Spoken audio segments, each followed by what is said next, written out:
Everyone ready? Okay. By not attacking the points that I made in my contentions, my opponent concedes that this debate is going to come down to a question of what the definition of morality and justice is. So if I can prove to you that the principles of justice as fairness precede the idea of autonomy, then I have already answered the question of the resolution, because she has conceded that single-payer healthcare is a more equal system. She's just contended that equality is not the correct principle. So let's look at this question of what is justice and morality. I'd like to make 3 overview observations to the entire criterion debate about Robert Nozick and her theory of autonomy. The first is that extremist views of autonomy don't match reality.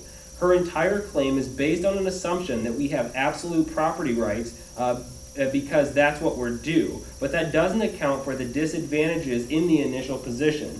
John Rawls writes in his theory of justice, quote, "The intuitive notion here is that this structure contains various social positions and that men are born into different positions and have different expectations of life, determined in part by the political system as well as by the economic and social circumstances. In this way, the institutions of society favor certain starting places over others. These are especially deep inequalities. Not only are they pervasive, but they affect men's initial chances in life, yet they cannot possibly be justified by an appeal to the notions of merit or desert. It is these inequalities, presumably inevitable in the basic structure of any society, to which principles of social justice must in the first instance apply. These principles then regulate the choice of a political constitution and the main elements of the economic and social system."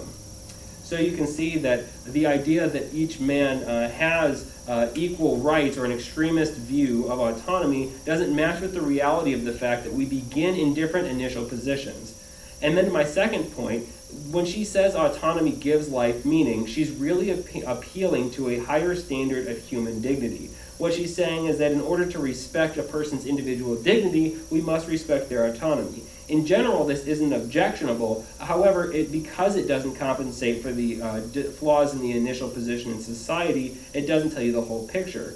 For example, saving children from cycles of poverty and mental illness values their dignity, not allowing them to suffer through poverty and promoting this absolutionist view of property rights. Remember, she didn't address this in my case, which means that under a world where there are these absolutionist property rights, that children are going to continue to suffer with mental illness and in cycles of poverty ad nauseum because my opponent doesn't believe we have any obligation to one another. I think that fundamentally disrespects their human dignity. But third, she agrees in cross-examination that theoretical autonomy is not enough and that there has to be an ability to express their autonomy.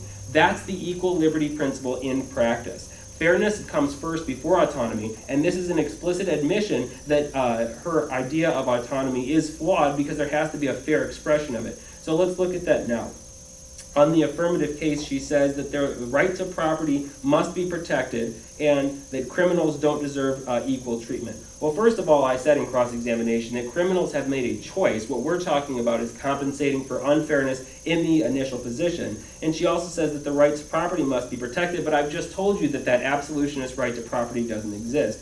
So remember, the equal liberty principle says that there must be equal access to a basic scheme of liberties. In order for that to happen, we have to redistribute taxation in order to give everyone access to health care and prevent the cycles of poverty. And remember that the difference principle tells you that any inequality that exists in society must benefit the least advantaged, because these principles are developed from an impartial view of fairness and not to benefit only the wealthy. We must recognize the moral obligation that is adopting a single-payer healthcare system.